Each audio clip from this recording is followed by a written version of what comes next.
Welcome back to my channel Kashmira blog. আশা করি তোমরা সবাই খুব ভালো আছো আর আমরাও অনেক ভালো আছি। তো আজকে সকাল থেকে ভিডিওটা স্টার্ট করলাম এই সবজি কাটা থেকে। তো আমি এখানে উচ্ছে আর আলু কেটে নিচ্ছিলাম, সেটাই আমি তোমাদের সাথে শেয়ার করেছি। তো ভিডিওটা স্কিপ না করে পুরো ভিডিওটা দেখতে থাকো, আশা করছি তোমাদের ভালো লাগবে।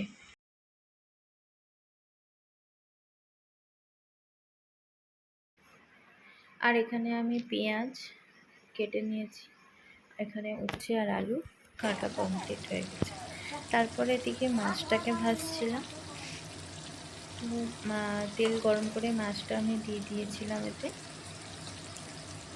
তারপরে আমার ঘরটা গোছাবার জন্য এসেছিলাম। ঘরের যেহেতু ভীষণ চাদরটা একটু চেঞ্জ করব ওর জন্য। তো তোমরা ভিডিওটা দেখো, আশা করছি তোমাদের ভিডিওটা ভালো লাগবে।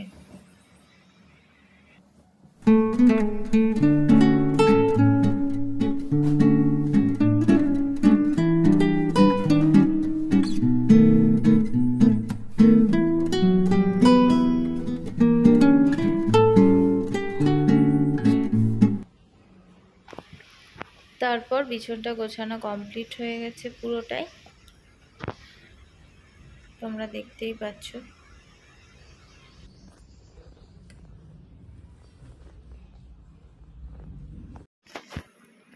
তারপর এখানে উচ্ছে আর আলুটাকে ভালো করে ভেজে নিয়েছিলাম। ভেজে নেবার পরে এই যে এক এক করে সব মশলাগুলো দিয়ে দিচ্ছি।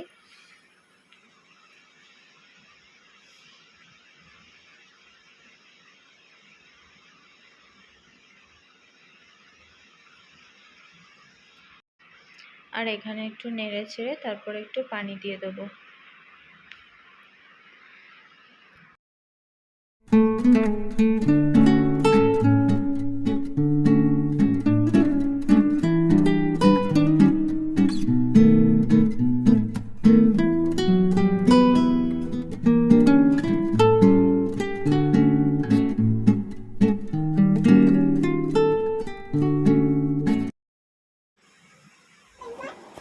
তারপরে আমি রান্না করতে করতে একটু উপরের ঘরে এসে গেছিলাম, যেহেতু উপরের ঘরটাকে গোছাবার জন্য।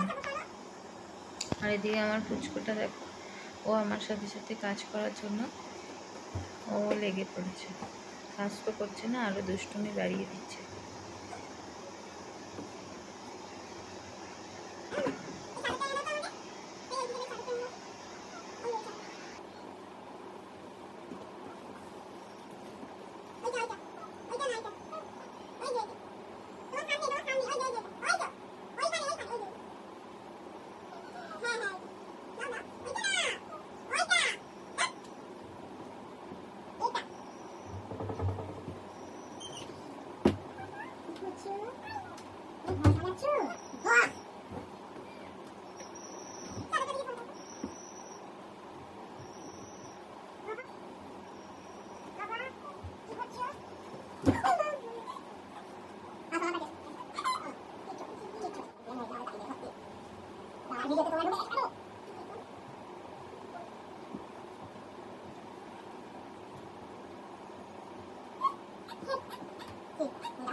তারপর এখানে উচ্ছেটা ভাজা হয়ে গেছিলো, তারপরে মাছের ডিমটা আমি ওতে দিয়ে দিয়েছিলাম। আর এদিকে আমি মাছের ঝাল করবো বলে মশলাটা কষিয়ে নিচ্ছিলাম। এদিকে মাছের ডিমটা দেওয়া হয়েই গেছিলো। তারপর আস্তে আস্তে একটা একটা করে মাছ দিয়ে দিচ্ছিলাম।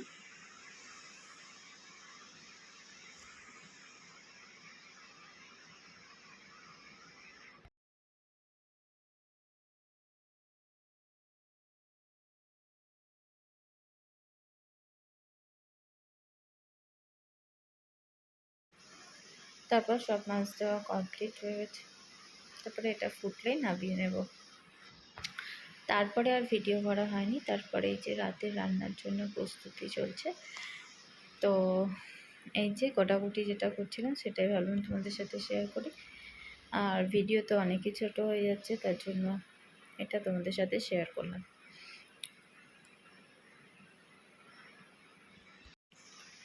এখানে আমি ঝিঙে কেটে নিচ্ছি, ঝিঙে আর আলু, যেহেতু ঝিঙে দিয়ে মাছ দিয়ে রান্না করব তার জন্য। তো এখানে আমার পেঁয়াজও কেটে নিয়েছি, আর এখানে ঝিঙে আলুও কাটা কমপ্লিট হয়ে গেছে। এবারে রান্নাটা তাড়াতাড়ি বসিয়ে দেবো। তো এখানে তেলও গরম হয়ে গেছে, এদিকে ভাত করছিলাম।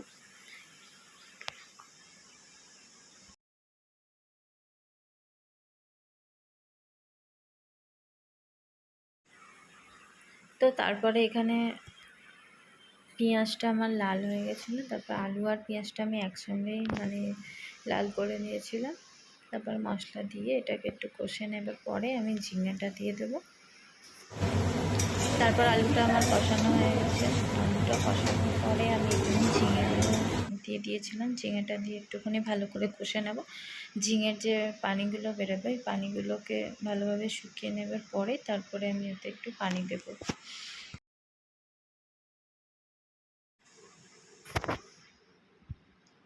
তারপর আমি অফ ক্যামেরায় পানিও দিয়ে দিয়েছিলাম আর মাছগুলোও দিয়ে দিয়েছিলাম। তো আমার তরকারিটা এখন শেষের দিকে।